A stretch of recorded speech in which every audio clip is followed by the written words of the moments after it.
नमस्ते। पांची जननी के लिए मैं हूं आदित्य भारद्वाज। मौका है international film festival of India का। हम गोवा में हैं और हमारे साथ हैं पद्मश्री मनोज जोशी जी। मनोज जी सिनेमा जगत के जाने माने नाम हैं, अभिनेता हैं, बड़े फनकार हैं। जिस रोल को करते हैं उसको जीवंत करना अपने आप में जानते हैं। हर रोल में एक जीवंतता, उनके काम में जीवंतता दिखाई देती है। आप इन्हें जानते हैं, छोटे पर्दे से लेकर के थिएटर तक चाणक्य के तौर पे आप प्रसिद्ध हैं। और मनोज जी से हम सिनेमा से जुड़े कई विषयों को लेकर आज बात करने वाले हैं। आपका मनोज जी पांचजन में स्वागत है। धन्यवाद। Manoj ji, IFFI international film festival 54वां इफी चल रहा है। दुनिया भर से एंट्रीज फिल्मों की आई हैं। दुनिया भर के डायरेक्टर्स, फिल्म एक्टर्स यहाँ आते हैं इफी में। मेरा एक आपसे प्रश्न था कि हम लोग अगर भारतीय सिनेमा की बात करें तो विश्व में सबसे ज़्यादा फिल्में बनाने वाले जो देश है वो भारत है जी। लेकिन फिर भी रहता है कि फलानी फिल्म जो है ऑस्कर के लिए नामांकित हुई, कॉन्स फिल्म फेस्टिवल के लिए फलानी फिल्म नामांकित हुई। हम क्यों अंतर्राष्ट्रीय स्तर पर प्रतिस्पर्धा करने के लिए उस तरह की चीज़ों के पीछे भागते हैं? क्या हम ऐसा नहीं कर सकते कि कोई फिल्म जो है वो इफी के लिए सिलेक्ट हुई या फिर इस तरह का कोई अवार्ड या रिवार्ड शुरू हो जिससे कि ये जाए कि भारत में यदि कोई फिल्म भारत के किसी पटल मंच पे या पटल पे कोई फिल्म आती है तो उसको लोग सम्मान का प्रतीक समझें? निश्चित रूप से आपका बहुत बड़ा प्रश्न मैंने सुना। मैं एक बात ज़रूर कहना चाहूँगा।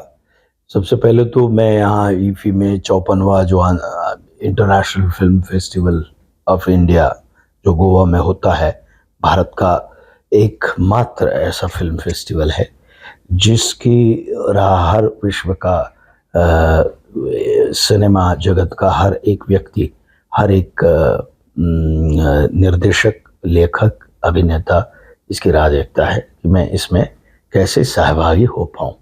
ये निश्चित रूप से हुआ है और भारत के अलग अलग प्रदेशों से लेकर विश्व भर से लगभग मुझे लगता है कुछ 2500 से भी अधिक एंट्रीज यहाँ आई थी। तो ये अपने आप में एक विशिष्ट बात है और बहुत महत्व की बात है कि इसका स्वरूप जो है वो व्यापक होते जा रहा है। मैं आप ही के प्रश्न का उत्तर दे रहा हूँ। भारत ऋग्वेद काल से, वेद काल से आज तक स्टोरी टेलर जिसको कहते हैं कि कथा सुनाने वाला देश है। चाहे वो हमारे 18 पुराण हो, चाहे रामायण हो, चाहे महाभारत हो, है ना। तो आप अगर महाभारत देखे या कोई भी भागवत पुराण ले ले तो जो स्क्रीन प्ले में होता है ना, फ्लैशबैक में फ्लैशबैक, ऐसा स्क्रीन प्ले लिखा है व्यास जी ने। तो आदिकाल से हम अच्छे स्क्रीन प्ले राइटर हैं, अच्छे स्टोरी टेलर है और कथा ऐसी सुनाते हैं कि जीवन बदल जाए मनुष्य का। महर्षि वेदव्यास की बात कर रहा हूं। तो ऋषि व्यास ने इतना बड़ा काम करके रखा है कि विश्व की कोई भी कथा ले लीजिए, कोई भी, तो वो आपको कथा का उद्गम या जिसे इंस्पिरेशन कहते हैं वो आपको महाभारत का ही मिलेगा। इसलिए एक उक्ति बहुत प्रचलित है जिसका मैं उच्चारण करूंगा कि व्यासोच्छिष्टम जगत सर्वम, कि व्यास का ही उच्छिष्ट है जितनी भी कथाएं हैं। चाहे वो दुर्योधन भी आपको कहीं पर मिलेगा, उसी प्रकार का वर्तन करने वाला, उसी प्रकार का वर्तन, उसी प्रकार से अंदर से उद्विग्न और अंदर से बहुत ही क्या कहते हैं द्विधा मनस्थिति वाला, लेकिन मित्र के साथ रहने वाला, और आप जिसकी संगत में रहोगे वैसे रहोगे।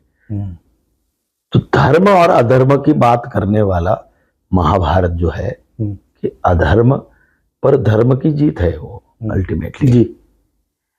तो बात वही है। आप कोई भी कथा, विश्व की कोई भी फिल्म ले लो, आपको कहीं ना कहीं उसका इंस्पिरेशन महाभारत में मिलेगा और मिलेगा जी। तो ये कहने वाला देश अपने मूल्यों को, अपने साहित्य मूल्यों को, अपनी संस्कृति के मूल्यों को रखकर, उसको ध्यान में रखकर यदि सिनेमा बनाए अपने, क्योंकि भारत की आत्मा वही है जो हमारी संस्कृति है, हमारा साहित्य है मूलतः, चाहे वो वर्षों पुराना हो या अभी का हो, उस पर हम यदि बनाएं और हम लोगों का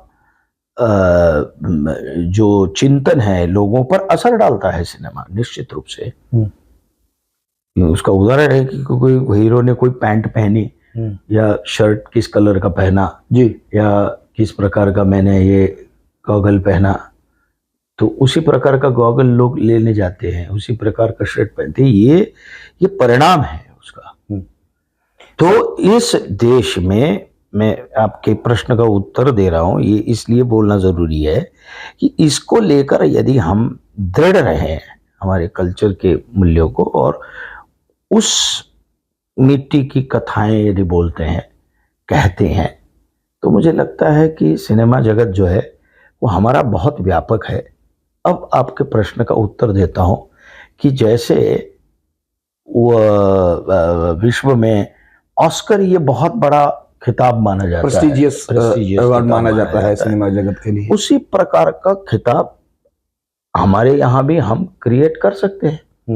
तो ये ईफी का भी आकार उस प्रकार का हो सकता है, ईफी का पुरस्कार या उस प्रकार का, चाहे नोबेल पुरस्कार हो तो वो भी एक प्राइवेट है, या मैगसेसे पुरस्कार है, ऐसे कई पुरस्कार है जो विश्व में प्राइवेट संस्था ही चलाती हैं। बट यही पुरस्कार, इसी प्रकार के पुरस्कार से यदि हम विश्व के लोगों को भी, हम भारतीय लोग, क्योंकि आज भारतीय लोग हम उस अवार्ड से यदि उन्हें नवाजते हैं तो वो होना चाहिए। मुझे ऐसा लगता है हमारे मिट्टी के वो अवार्ड भी उसी कक्षा के होने चाहिए और हो सकते हैं। आज भारत का नाम अंतर्राष्ट्रीय क्षेत्र में जिस प्रकार से हमारे आदरणीय प्रधानमंत्री मोदी जी ने जिस प्रकार से क्या बोलते हैं, हिरण्यगर्भ तक ले गए हैं कि आज मतलब कल तक ऐसा होता था कि भारतीय पासपोर्ट की वैल्यू या भारतीय लोगों को कोई ऐसे नहीं पूछता था। आज पूरा विश्व जो है वो हमें एक आदर भाव से देखने लगा है। ये चित्र पलटा है हमारे प्रधानमंत्री मोदी जी ने, निश्चित रूप से उनके नेतृत्व में बना है। तो आपका ये मानना है कि जैसा राजा वैसी प्रजा? निश्चित रूप से, यथा राजा तथा प्रजा। यदि ये हमारी कहावत है पूर्व की, तो नेतृत्व उनका है, तो वो जिस प्रकार से देश को ले जा रहे हैं, आज युवा शक्ति इतनी प्रचंड है देश की, जो आज देखिए आप, चंद्रयान भी हमारा दक्षिणी ध्रुव पर किसी विश्व ने नहीं भेजा, हम भेज पाए। तो ये जो हर क्षेत्र की युवा ऊर्जा का प्रदान चाहते हैं प्रधानमंत्री निश्चित रूप से, तो मुझे ऐसा लगता है कि क्यों ना हम इस प्रकार के अवार्ड जो हैं वो भी खड़े होंगे भारत में। मेरा पूरा विश्वास है कि इस प्रकार के अवार्ड से विश्व देखेगा कि ये अवार्ड, यानी विश्व ने फिर अपने लिए प्राथमिकता देगा। और जो अभी सिनेमा जगत सोचता है कि नोबेल मिले, वो लोग सोचेंगे कि भारत का वो ये पुरस्कार एक हमें मिले। यस। मुझे लगता है कि ये भी कुछ वर्षों में निश्चित रूप से होगा। और जिस प्रकार से अभी लोग, विश्व के लोग देखने लगे हैं भारत की इकोनॉमी को, भी आज भी $4 ट्रिलियन के पार हो गई और 2-3 साल में वो 5 ट्रिलियन होगी, जैसे प्रधानमंत्री जी ने कहा है, वो निश्चित रूप से होगा। क्योंकि हम लोग हमेशा से आशावादी रहे हैं और भारत हमेशा क्या कहते हैं उसको, कि एक कदम आगे चलने वाला ही था। पूर्व में कुछ चीजें नहीं हुई, तो मुझे लगता है ये आने वाले कुछ सालों में ये चीजें निश्चित रूप से होंगी। और भारत को आज आदर भाव से देख रहे हैं। कल भारत जो है वो विश्व का, जिसे हम कहते हैं कि विश्व गुरु था, है और हमेशा रहेगा, इसमें कोई शंका को स्थान नहीं है सारे मामले में। जी मनोज जी, यदि हम बात करें भारत की और भारतीयता की, भारतीय सिनेमा की, भारतीय फिल्मों की, तमाम विषयों को हम लेकर के बात करें, तो आपने जैसे अभी बात की कि हम लोग तो शुरू से लोगों को बताते आए हैं, सिखाते आए हैं, चाहे वो नाट्य शास्त्र की बात हो, मामुनि वेद व्यास जो एक चीजें लिख गए, तो क्या भारत की और भारतीयता की बात फिल्मों में उस तरह से, खासकर मैं हिंदी सिनेमा जगत की बात कर रहा हूँ, उस तरह से हो पाती है बजास्पत साउथ दक्षिण सिनेमा जो है ऐसा उसके है, मुकाबले? मैं एक बात कहता हूँ, दक्षिण के जो मेकर्स हैं वो बड़े बुद्धिमान हैं और बड़ा बहुत क्या कहते हैं, एक बहुत कमाल की बुद्धिमत्ता वाले लोग हैं। निश्चित रूप से जो भी निर्देशक हैं या सिनेमाटोग्राफर है, बहुत कमाल का काम करते हैं और एक डिसिप्लिन के तहत काम करते हैं, और इसलिए शायद ये मौलिक विषय वो दे पाते हैं कि जो विश्व स्तरीय हो, चाहे वो वीएफएक्स के मामले में हो, चाहे वो मतलब बाहुबली से लेकर अभी आरआरआर तक, कंटारा ले लीजिए, आप कितनी फिल्मों के नाम गिनाओ जो जिसमें भारतीय मूल तत्व की, भारतीय सांस्कृतिक मूल्यों की गहनता है, उसको लेकर वो बनाते हैं और इसलिए वो विश्वविख्यात सिनेमा होता है, चाहे वो उद्योग की दृष्टि से हो, चाहे वो मौलिकता की दृष्टि से हो, चाहे कलात्मकता की दृष्टि से हो, या सांस्कृतिक मूल्यों की दृष्टि से हो, वो बहुत कमाल का होता है। मैं कोई कंपैरिजन नहीं कर रहा हूँ कि हिंदी और, देखो आप किसी भी प्रादेशिक फिल्मों पे अगर फोकस करेंगे, चाहे वो मराठी हो, मराठी फिल्में कितनी अच्छी बनती हैं, कितनी कम बजट में फिल्में बनती है, बहुत अच्छी फिल्में बनती हैं जी, अच्छे अच्छे विषयों पर फिल्में बनती हैं जी, बंगाली फिल्में हैं, बहुत अच्छी फिल्में बनती हैं जी, जैसे साउथ में कन्नड़ा फिल्में हैं, तेलुगु है, तमिल है, मलयालम फिल्में देख लीजिए, जी, नॉर्थ ईस्ट की फिल्में देखिए, पिछले कुछ साल में तो बहुत कमाल की फिल्में, कुछ कुछ अच्छी अच्छी फिल्में बनती हैं। खैर हमारे यहाँ हम शायद वो भाषा सबटाइटल की वजह से अभी तो कोई वो भी प्रॉब्लम नहीं रहा, तो हर प्रदेश में अपने मूल्यों को लेके, अपने सांस्कृतिक मूल्यों को लेकर, अपने मिट्टी के साहित्य की, अपने मिट्टी की फिल्में बनती है सारे प्रदेशों में। अब रही हिंदी की बात, तो हिंदी फिल्म जगत जो है वो बड़ा प्रसिद्ध है विश्व में, तो कुछ लोग निश्चित रूप से प्रयत्न कर रहे हैं, ऐसा नहीं है कि नहीं कर रहे हैं, और इसीलिए ये सारा आज तक चलता आ रहा है। बट यदि हमारे साहित्य को लेकर या वही हिंदी फिल्म किसी प्रादेशिक बैकड्रॉप को लेकर, ऐसा नहीं है कि नहीं बनती हैं, यदि ऐतिहासिक फिल्में भी बनती हैं तो कुछ तथ्यों को भी इधर उधर करके बनाते हैं, तो कुछ इतिहासकारों को लेकर, जानकार लोगों को लेकर, रिसर्चर्स को लेकर यदि बिठाए तो भी अच्छी फिल्में हम निश्चित रूप से बना सकते हैं। यानी शोध की आवश्यकता है हिंदी सिनेमा को। नहीं, निश्चित, मैं ये बोलता हूं, आप अपने इतिहास, मैं ऐसा मानता हूं कि एक सिनेमा मेकर को, निर्देशक हो, लेखक हो या कोई भी हो, जो बुद्धिमान व्यक्ति है, उस चित्रपट को प्रदर्शित करने वाला, उसको फिल्मांकन करने वाला, मतलब जो स्क्रीन प्ले लिखता है या निर्देशक है, वो दोनों को जैसे ऐतिहासिक तथ्यों को, ऐतिहासिक चीजों को बहुत ही सही तरीके से कि क्या तथ्य है या नहीं है, उसको बराबर माप करके, बराबर उसको तराश कर रखना चाहिए, न कि वो फिल्मी लिबर्टी लेना जिसको बोलते हैं, लिबर्टी लेने के नाम पे कुछ भी लिबर्टी लेने के नाम पे नहीं, कुछ भी होता भी है, ऐसा भी नहीं है। तो ये लोगों को, ये मेरा ऐसा मानना है, मेरा मानना है ये, इनको लेकर, इन तथ्यों को समझकर ही फिल्में बनानी चाहिए, ताकि कोई विपरीत प्रकार की बात न हो समाज में और उसका विपरीत अर्थघटन भी न हो, ऐसा मुझे लगता है। तो ये भी होना चाहिए। मैं ऐसा नहीं कहूंगा कि सब लोग बिना तथ्यों के या बिना रिसर्च के करते हैं, बट फिर भी कुछ फिल्में आई हैं, मैं उन फिल्मों के नाम नहीं लेना चाहता, लेकिन विद्वानों को, साहित्यकारों को, इतिहासकारों को बिठा के उनके साथ विचार विनिमय करके फिर तथ्यों को, क्योंकि होता क्या है कि विजुअल इफेक्ट का जो परिणाम है ना, वो लाइफ लॉन्ग रहता है। जी देखो, आज मैं वापस आता हूं कि हमारी जो शिक्षा पद्धति है उसमें विजुअल शिक्षा पद्धति पे भी बहुत भार रखा हुआ है। जी अब यही बात हजारों वर्ष पहले भरत मुनि ने कही थी। जी भरत मुनि ने विजुअल आर्ट की या विजुअल ताकत की जो ताकत उस समय समझी थी, हजारों साल पहले, वो ताकत आज भी उतनी कारगर है। जी चाहे वो तो उन्होंने तो वो नाटक तक सीमित रखी थी, जी चाहे आप उसका विजुअल माध्यम लो, लेकिन उसी का विस्तृत स्वरूप सिनेमा है, आज जी। का माध्यम है। जी जैसे जैसे प्रगतिशील होते गए, तो वही बात है कि क्या होना चाहिए, कि विनोद किस प्रकार का होना चाहिए, या कि कौन सा रस कितने प्रमाण में होना चाहिए, जी ये सारी बातें, मतलब ये तो बड़ा विस्तृत विषय है, पर विजुअल माध्यम की ताकत उन्होंने इतने साल पहले पहचानी थी जी कि विजुअल माध्यम कैसा होना चाहिए, उसमें क्या क्या होना चाहिए, क्या नहीं होना चाहिए, किस प्रकार से होना चाहिए, ये सारी बातें उन्होंने लिखी हुई है। तो उसका हो सकता है कि हमको कहीं विस्मरण हो चुका है, तो उसको तराशे, उसको हम तलाश करें, उसकी हम पढ़ाई करें, तो हमको पता चलेगा। तो विजुअल माध्यम आज जितना, क्योंकि उसका इम्पैक्ट रहता है लाइफ लॉन्ग, प्रभाव उसका बहुत लंबा प्रभाव रहता है। ये भरत मुनि जानते थे जी, इसलिए उन्होंने वर्षों पहले पहला नाटक भी किया, तो देव दानवों का संघर्ष का नाटक उन्होंने पहले रचा।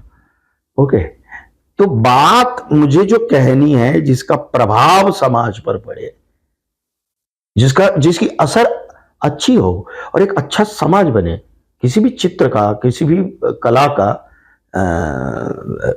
उद्देश्य क्या है, अल्टीमेट उद्देश्य क्या है, कि वो प्रभाव लेकर वो अपनी लाइफ तक उसको लेके जाए। जी, बेसिकली मैं ये नहीं कहता कि हम कोई प्रीचिंग करने आए, जी नहीं, बट उसका प्रभाव उसके ऊपर पड़ना चाहिए। इसलिए सेंसरशिप जो है वो खुद निर्देशक में, लेखक में भी अपने आप होनी चाहिए, स्वतः होनी चाहिए।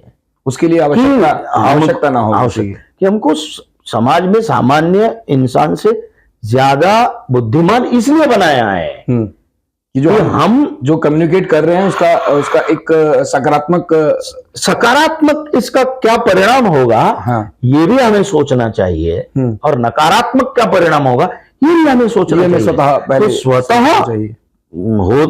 ये होना चाहिए कि हम खुद पहले सेंसर बने हमारे, ये होना चाहिए। इसलिए हम सामान्यों से बुद्धिमान हैं जी, हमको ईश्वर ने इसलिए बुद्धि दी है ना। देखो, स्वैराचार और अभिव्यक्ति स्वातंत्र,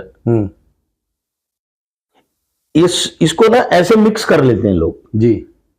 ओके, स्वातंत्र और स्वैराचार में बहुत अंतर है जी। तो वो लिबर्टी के नाम पे भी कुछ लोग प्रश्न भी है कि मतलब सिनेमा जगत में एक ऐसा एक गैंग है, उनका एक अपना कॉकस है, वो स्वतंत्रता की अभिव्यक्ति के नाम पे कुछ भी, किसी भी चीज का विरोध करना और तमाम चीजें शुरू कर देते हैं। उसको लेकर के मतलब आपका क्या मानना है कि हर जगह को अभिनेता की तरह सोचना चाहिए, या फिर निश्चित रूप से जब हमारे पास भी देखो कोई भी ऐसा संवाद आता है, कुछ भी आता है, तो देखो कोई भी अभिनेता या अभिनेत्री जो है वो कुछ न कुछ तो पढ़ा हुआ होना ही चाहिए। ही शुड बी वो एक पढ़ा लिखा व्यक्ति होना चाहिए और आसपास का ज्ञान होना चाहिए। जिस संस्कृति में, जिस भाषा में हम काम कर रहे हैं, उस भाषा के साहित्य से, अपने भारतीय तत्वों से परिचय होना बहुत जरूरी है। उसका नॉट ओनली परिचय, लेकिन उससे क्या बोलते हैं हम, उसे पढ़ना भी जरूरी है कि भैया ये मुझे पता है कि महाभारत का सारा, महाभारत कितने लोगों ने पढ़ी होगी।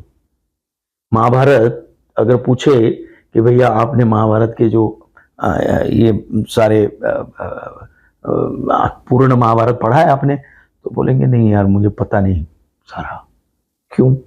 हमारी इतनी अद्भुत कथाएं हैं उसमें, क्या है मतलब वो एक वैश्विक मानव कल्याण की बात करता है, जी। ऐसी कथा है।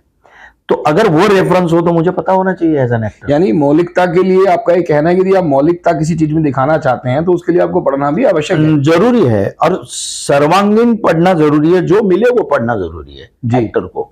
अच्छा बुरा, कि ये ओके ये बुरा ही है, नहीं नहीं ये बहुत अच्छा है, ये तो एटलीस्ट विवेक बुद्धि से अपना विचार करके कर सकते हैं। तो कोई भी एक्टर जब अपना काम करता है या कोई भी रोल करता है तो उससे ये होना चाहिए कि यार ये क्यों लिखा है, ऐसा क्या प्रमाण है, ये ऐसा बोल रहा हूं। एक काम करो आप, हमारे महाराष्ट्र में एक कहावत है कि बाप दाखव नाहीतर श्राद्ध कर, या तो आप अपने पिताश्री को दिखाइए जी। नहीं तो श्राद्ध करो। जी। सब प्रमाण चाहिए जी। तो वो उतनी बुद्धिमत्ता पूर्वक काम करना मुझे लगता है एक अभिनेता की जिम्मेदारी है, और ये होनी ही चाहिए, और वो प्रश्न पूछना चाहिए कि ऐसा क्यों है।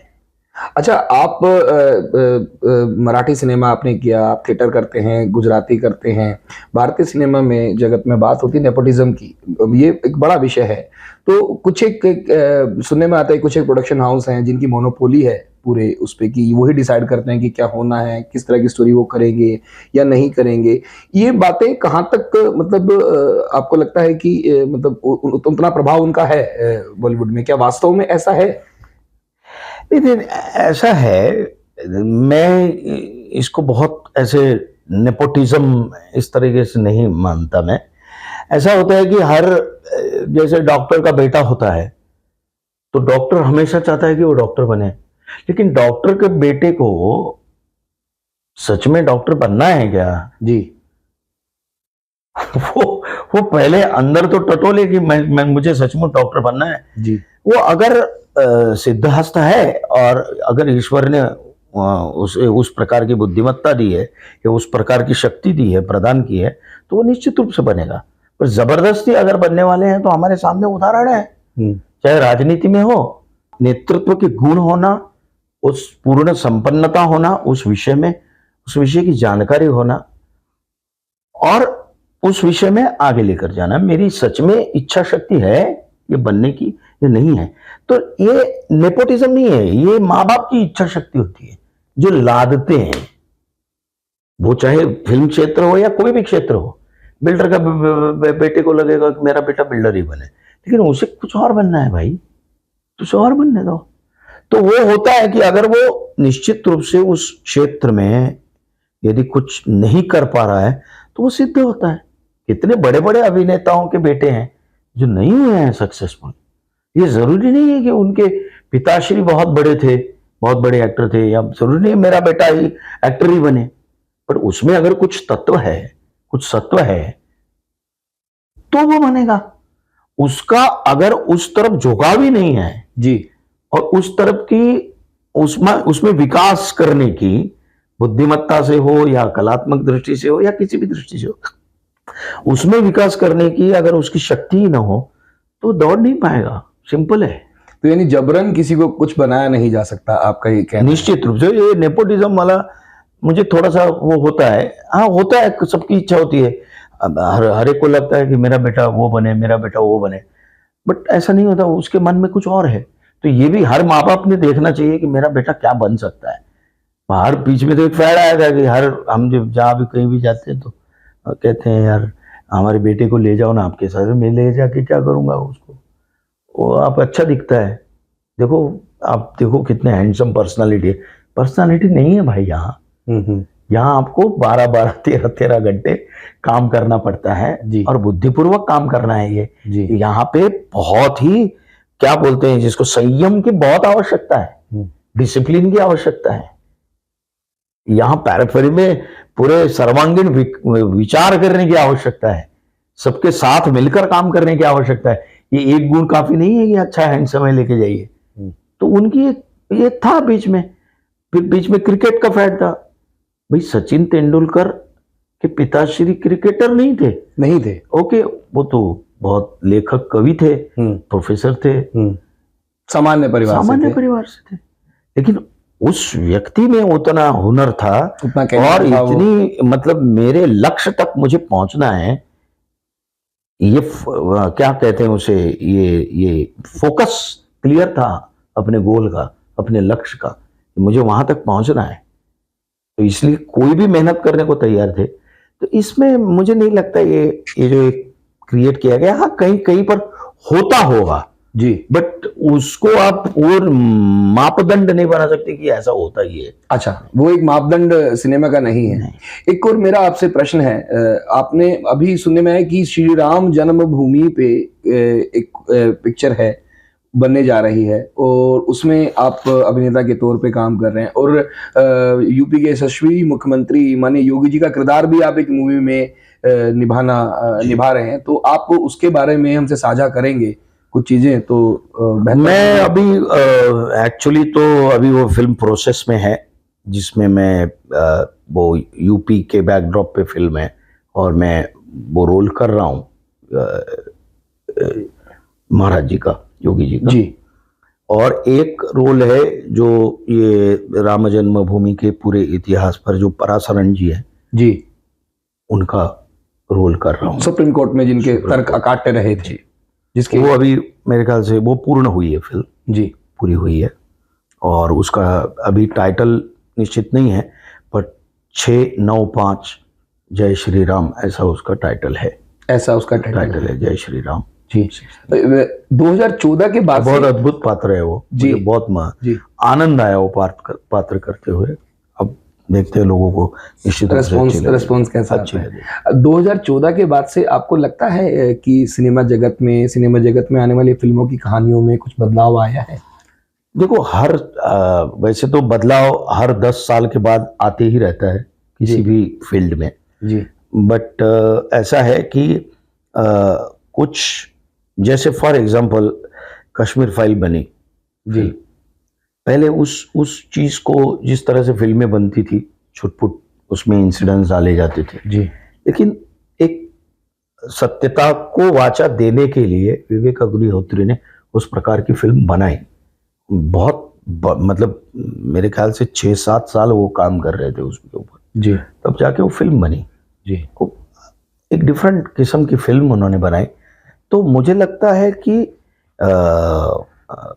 जो सत्य है और जो शुद्ध राष्ट्र की बात है, वो बात करें कि ये बात हुई थी और ये सत्य है, उसमें कोई ये नहीं है कि उसको छुपाने का क्या मतलब था। इतने सालों तक जो हुआ था, हकीकत हुई थी, जी, वो उन्होंने बताई, वास्तविकता थी, उन्होंने बताई, हाँ। लोगों ने पसंद की, लोगों ने अपनी राय जाहिर की। जो छुपाई जाती थी, जी, इतने सारे किस पॉलिसी के तहत छुपाई जाती थी, क्यों छुपाई जाती थी, तो इस प्रकार के विषयों पर नेशनलिस्टिक जो प्रखर शुद्ध राष्ट्रवाद के विचार पर भी फिल्में बनने लगी हैं। यानी राष्ट्रीयता को लेकर संवाद आपका ही मानना है कि खड़ा हो रहा है, हाँ, और अब उसकी बात होती है, उसको छुपाया नहीं जाता, हाँ, उसको लोगों के सामने लाया जाता है। 100%। मेरा अंतिम प्रश्न है आपसे मनोज जी, एक अभिनेता को कैसा होना चाहिए? मतलब एक अभिनेता के लिए शालीन होना कितना आवश्यक है? और नए नए युवा हैं, वो सिनेमा जगत में आके अपना करियर बनाना चाहते हैं, उनके लिए आप क्या कहना चाहेंगे? किस तरह का चयन करें और किस तरह से वो अपने को सिनेमा जगत में आगे बढ़ा सकते हैं? ऐसा है, देखो ये एक दिन का चमत्कार तो है नहीं, फिल्मों में आकर आप तुरंत आसमान में पहुंच जाएंगे, ऐसा तो है नहीं, तो मेहनत तो करनी पड़ेगी। तो मेहनत का कोई शॉर्टकट नहीं है। मैं इतना ही कहना चाहूँगा युवाओं को कि आप अपने पहले तो थिएटर, रंगमंच पर काम कीजिए, अपनी कला को कला ये व्रत जैसा काम है जी, हम जो व्रत लेते हैं वो व्रत है ये ऐसा नहीं है कि मैंने ये किया, मैं ये करूँगा, अगर मुझे ये मिलेगा तो मैं ये व्रत रखूँगा, नहीं नहीं नहीं, ये आजीवन व्रत है। आपको उसके लिए समर्पित होना पड़ेगा, और अगर आप समर्पित नहीं हैं तो आपको कुछ नहीं मिलेगा। और पैसे के लिए यदि यहाँ आए हैं तो वो पहले नहीं मिलेगा। आपको अपने काम को, आपको स्वयं को साबित करना होगा।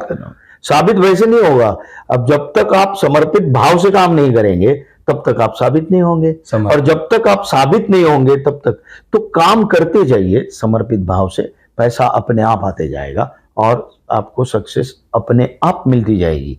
पर बिना मेहनत के शॉर्टकट ढूंढने की कोशिश करोगे यहां पर क्या किसी भी क्षेत्र में, पर यहां पर तो सवाल ही नहीं। और किसी का ये मेरा भाई है, ये इसको जरा आप किसी को बोलिए, या ये मेरी सिस्टर है, या कोई भी है, ऐसे चिट्ठी लेके भी काम नहीं होता है यहाँ जी। You have to be talented. आपको उतना बुद्धिमान, उतना मिलिटेंट, उतना पढ़ा लिखा, और हर पात्र की जो मानसिकता है उसको समझने की जब तक क्षमता आप में नहीं है तब तक आप इसमें, मतलब सिनेमा में आप तब तक सफल नहीं। माध्यम को भी समझना है, ऐसा नहीं है, आपको माध्यम को समझना है, आपको हर मोड़ पे आपको, क्योंकि हर फिल्म में, हर पात्र में आपको साबित ही करना है। एक बार साबित किया इसलिए फिल्में मिलती जाएगी, ऐसा भी नहीं है। आप मतलब निरंतरता आपको चाहिए, तो उसके लिए फिर आपको हर बार अपने आप को साबित करना पड़ेगा। हाँ, निरंतरता तभी रह पाएगी। जैसे क्रिकेट में पहली मैच में मैंने 100 रन कर दिए, दूसरे में डक आउट हो गए तो नहीं चलेगा।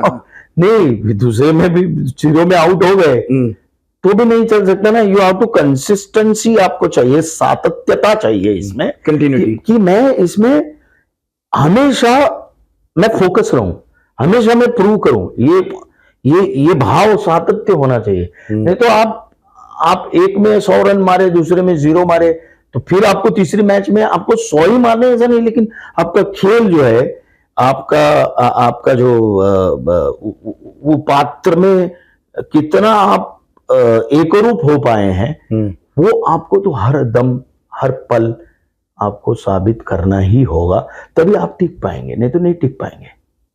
जी जी, बहुत सारे विषयों को लेकर के मनोज जी से बात हुई। पांचजन्य से बात करने के लिए, अपने व्यस्त समय में से समय देने के लिए हम मनोज जी का धन्यवाद करते हैं।